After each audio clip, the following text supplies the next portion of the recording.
B, C, D, E, F, G.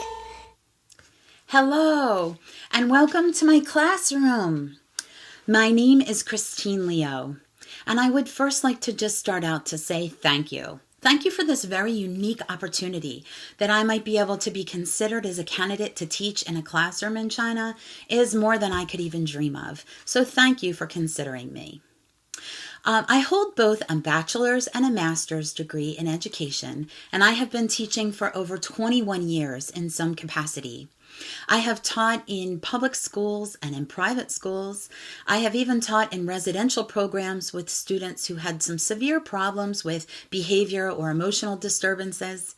And more recently, I've taught in the nation of Haiti, where I myself was a second language learner and needed to help my students be, in an English learning session, many sessions, where those students would come to me with misunderstandings and pronunciation problems. So I have good hands-on experience of what it's like to teach ESL. You might ask yourself, after all of this experience, what is it that you have learned? What is it that you want to share that says that I would be an asset to your company, that I might be an asset to a classroom in China? So I thought that I would invite you into a metaphor where I could liken the classroom, liken the art of teaching to a bit of a passion of mine, which includes gardening. I love to garden. I love sticking my hands down in that dirt. There's something wonderful about the smells that come from being outside. But a classroom setting to me is a bit more like a potted plant. A classroom needs to be able to have clear boundaries set and rules set, clear expectations that are consistent for the students. And when a classroom environment is well organized, it's an opportunity for that child to feel safe and secure, free from any ridicule, free from pressures. And so in many ways, a plant can grow and get rooted and grow strong in those years while it's still being bound and protected. And that's how I view a classroom setting, that's how that should feel. Of course, what good is a classroom setting without something good going on inside it, right? And so to me, all of those beautiful life lessons, the beautiful lessons of language specifically, the language of English, how difficult it can be. But, this is nutrition for the mind.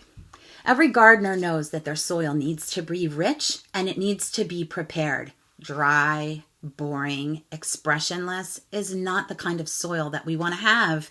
We want to have lively, engaging, rich lessons for our students to be able to soak up through those roots as they grow. Specifically, we want strong vocabulary, great, strong, proper sentence forms, and clear grammar that the students can follow what patterns there are in English. Of course, the most precious part of this entire metaphor is that tiny seed, that little child, that precious child that's going to be planted into that environment. At first, the outer shell might be what a teacher bumps into. Out of fear, out of shyness. They don't maybe want to share or speak. But given just a little time in that right environment, what happens? That shell falls off and roots begin to sink deep, ready to soak up that learning. And that little tender shoot of a child starts to grow. Of course, there'll be weeds, and the teacher will gently and correctly help that child with pronunciation and any grammatical mistakes. And of course, there might be rainy days where everything doesn't go just right. But given the right environment and plenty of praise and sunshine to shine out on that child, we all hope to see, with patience and endurance, something of true beauty.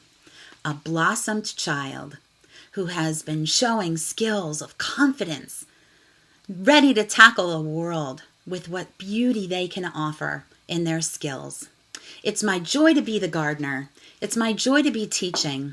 And I look forward to hearing from you and your company about how I might better serve the children in China. Thank you very much. Bye-bye. Now I know my ABCs.